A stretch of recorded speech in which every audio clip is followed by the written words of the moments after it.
Everyone, welcome back to our channel. कसे आहात सगळे? जर तुम्ही मागचा ब्लॉग बघितला असेल तर तुम्हाला या व्हिडिओची लिंक लागेल आणि जर बघायचा असेल तर मी डिस्क्रिप्शनमध्ये लिंक देते, प्लीज चेक करा आणि तो व्हिडिओ बघा. त्याच्यानंतर मग हा व्हिडिओ बघा. तर आम्ही गावावरून आलो, रात्री पोचलो 8 वाजता आणि आल्या सगळ्यात आधी मी काय बघितलं असेल तर माझी झाडं बघितली. तर खूप सुकली होती, कारण सकाळपासून दुपारी 2-3 वाजेपर्यंत अगदी कंटिन्यू आता हिवाळ्याचं तिथे ऊन असतं, त्याच्यामुळे ते झाडं पण खूप सुकली होती आणि मी आल्याबरोबर त्यांना पाणी दिलं आधी. त्याच्यानंतर आजपर्यंत कधी नाही झाला असा प्रॉब्लेम, म्हणजे आम्ही 4 दिवस गावी गेलो त्यातच एवढा प्रॉब्लेम झाला. तर हे फिश टँकचं जे फिल्टर असतं ते खराब झालेलं होतं आणि बंद पडलेलं होतं. बरोबर चालू करण्याचा प्रयत्न केला पण ते चालू होत नव्हतं आणि मग नंतर यांनी रिपेअर करण्याचा पण प्रयत्न केला पण ते रिपेअर झालंच नाही. अखेरला आम्हाला दुसरं फिल्टर आणावं लागलं. तर मी येणाऱ्या व्हिडिओमध्ये तुमच्यासोबत ते शेअर करणारच आहे. ते सगळं बघता बघता आम्हाला 8:30-9 झालेले होते. त्याच्यानंतर मग आम्ही बाहेरच जेवायला गेलो आणि हे सगळं बॅगेतलं सामान आम्ही बाहेर काढून ठेवलं होतं खराब होऊ नये म्हणून.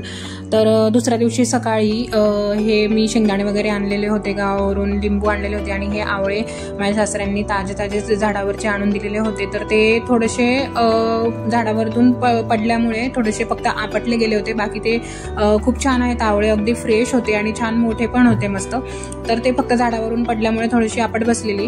तर आता मी त्यांची आवळा कँडी बनवणार आहे आणि आमच्याकडे गोड आवळा कँडी खूप आवडते, तर मी तशीच बनवणार आहे. पण मग गॅसचा वापर न करता कशी बनवायची ती तुमच्यासोबत शेअर करणार आहे मी आज. तर मी हे आवळे असे पिशवीमध्ये, पॅकबंद पिशवीमध्ये किंवा तुम्ही डब्यात पण ठेवू शकता, असे पॅकबंद पिशव्यांमध्ये टाकून दिले आणि त्याच्यानंतर फ्रीजरमध्ये ठेवून द्यायचे त्यांना 4 ते 5 दिवसांसाठी. असे पॅक अगदी उघडायचे नाही त्यांना.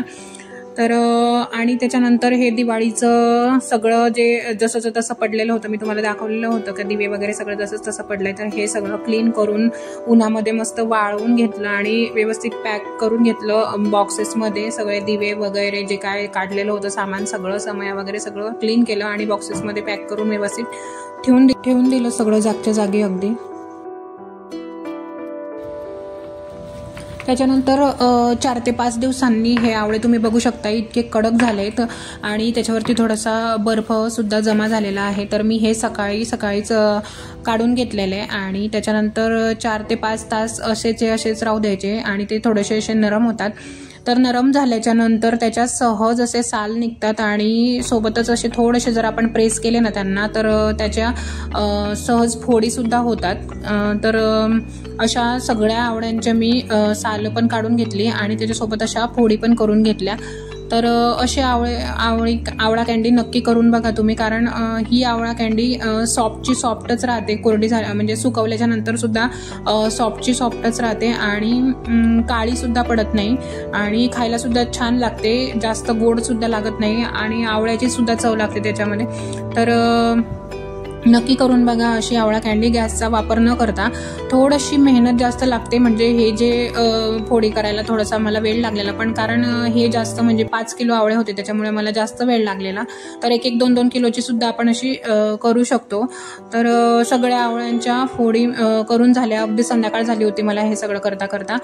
तर आवळ्यांच्या फोडी करून झाल्याच्या नंतर मी एक मोठं पातेलं घेतलं आणि त्याच्यानंतर असे थोडे आवळे टाकले आणि त्याच्यानंतर 1 लेअर आवळ्यांचा 1 लेअर साखरेचा असं पातेल्यामध्ये टाकून दिलं, म्हणजे आपल्याला मिक्स करायला सोपं पडतं किंवा साखरेचं पाणी लवकर होतं आणि पटकन मिक्स होतं.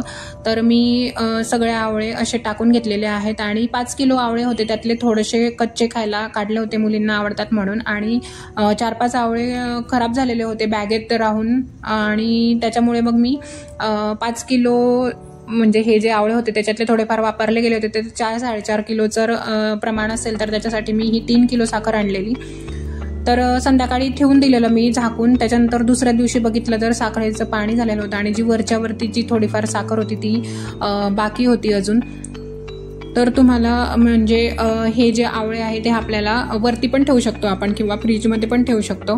तर हे रोजच्या रोज हलवून घ्यायचं आहे आणि अजून तिसऱ्या दिवशी बघू शकता किती छान रसरशीत दिसतोय आवळा आणि सगळी साखर विरघळून गेलेली त्याच्यामध्ये, छान कलर सुद्धा दिसतोय त्याला.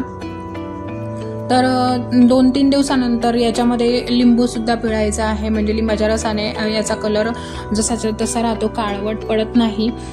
तर छान अशी 5व्या दिवशी अगदी छान अशी मुरली आहे आवळकंठी आपली, आणि मी चाळणीवरती निथळायला ठेवली. तर त्याचा जो आवळ्याचा आणि साखरेचा जो रस आहे तो वेगळा करून घेतला आहे आणि असं चाळणीवरती निथळायला ठेवलेला आहे. 5व्या दिवशी 4 दिवस पूर्ण त्यांना भिजू द्यायचं आणि रोज हलवत राहायचं आहे, नाहीतर त्याला वरती बुरशीसुद्धा येऊ शकते.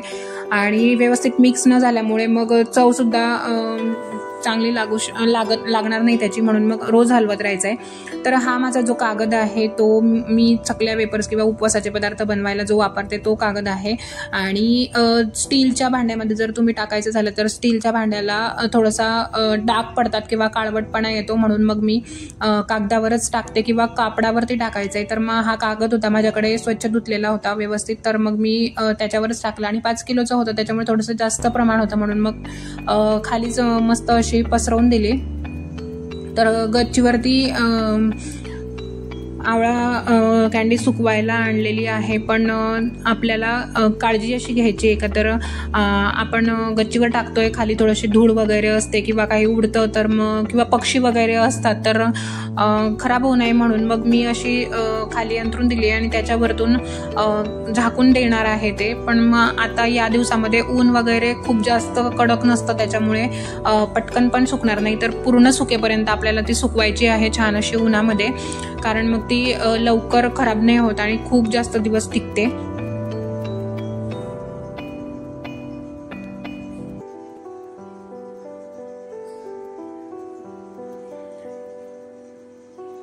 तर ही आवळा कँडी पूर्ण सुकल्याच्या नंतर मी येणाऱ्या नेक्स्ट व्हिडिओमध्ये तुमच्यासोबत ती शेअर करेल की किती सॉफ्ट राहिली आहे आणि तिचा रंग कसा झालेला आहे. तर येणाऱ्या व्हिडिओमध्ये मी तुमच्यासोबत ते शेअरच करणार आहे. त्यासाठी व्हिडिओ बघत राहा. चॅनलला सबस्क्राईब केलं नसेल तर चॅनलला सबस्क्राईब करून द्या. आणि त्याच्यानंतर हा जो आवळ्याचा आणि साखरेचा रस आहे तो सुद्धा मी चाळून घेतला, म्हणजे आवळ्याचं काही थोडंसं काड्या वगैरे कचरा वगैरे असेल तर ते चाळून घेता येतं आणि एका बिस्लरीच्या बॉटलमध्ये भरून घेतलंय. तर हे तुम्ही रोज सकाळी पाण्यामध्ये, गरम पाण्यामध्ये पण पिऊ शकता किंवा असंच थोडंसं आवळ्याचा ज्यूस घ्यायचा आणि त्याचं 3 भाग पाणी घ्यायचं, असं सुद्धा तुम्ही पिऊ शकता रोज. व्हिडिओ आवडला असेल तर एक लाईक नक्की करा. चॅनलवर नवीन असाल तर चॅनलला सबस्क्राईब सुद्धा करा.